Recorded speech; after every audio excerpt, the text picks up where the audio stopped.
ایک عورت ایک جنگل میں سے گزر رہی تھی۔ اس عورت کے پاس اپنا ایک چھوٹا سا بچہ بھی تھا جس کو اس عورت نے اپنی گود میں اٹھایا ہوا تھا۔ عورت جنگل میں سے گزرتی جا رہی تھی کہ اچانک اس کے سامنے ایک شیر آ گیا۔ شیر اس قدر خوفناک طریقے سے غرایا کہ عورت بدحواس ہو گئی اور وہ بچہ اس کی گود سے نیچے گر گیا۔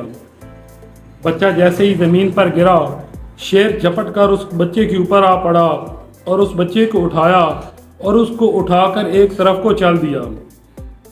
ماں نے جب دیکھا کہ میرے بچے کو شیر لے جا رہا ہے تو اس کے دل سے ایک آہ نکلی اور یہ آہ آسمان تک جا پہنچی۔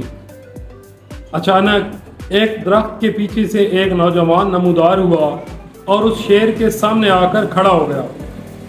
شیر نے جب اس نوجوان کو دیکھا تو وہ گھبرا گیا اور اس نے بچے کو وہیں پھینکا اور ایک طرف کو بھاگ گیا۔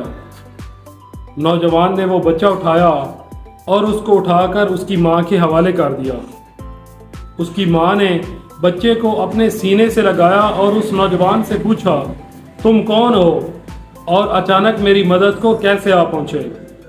اس نوجوان نے کہا، میں اللہ تعالیٰ کا بھیجا ہوا فرشتہ ہوں جس کو اللہ تعالیٰ نے تمہاری مدد کرنے کے لیے بھیجا ہے۔ وہ عورت بہت حیران ہوئی اور اس نے اس فرشتے سے پوچھا، میں نے آخر ایسا کون سا عمل کیا ہے جو اللہ تعالیٰ نے میری مدد کرنے کے لیے ایک فرشتے کو بھیج دیا ہے؟ وہ فرشتہ بولا، تم یاد کرو، ایک دن تم اپنے گھر میں بیٹھ کر کھانا کھا رہی تھی۔ تمہارے پاس کھانے کے لیے اس دن گھر میں صرف ایک روٹی تھی جس کو تم کھانے لگی تھی کہ اچانک دروازے پر دستک ہوئی تھی اور دستک دینے والا سائل تھا جس نے کہا تھا کہ میں بھوکا ہوں، اللہ تعالیٰ کے واسطے میرے منہ میں نوالا ڈال دو۔ تم نے وہ ایک روٹی جو تم نے خود کھانی تھی اس سائل کو دے دی تھی۔ اس دن تم نے اپنا نوالا اس سائل کے منہ میں ڈال دیا تھا اور آج اللہ تعالیٰ نے تمہارے نوالے کو شیر کے منہ سے نکال کر تمہارے حوالے کر دیا ہے۔ تو یہ اس احسان کا بدلہ ہے جو تم نے اس سائل پر کیا تھا۔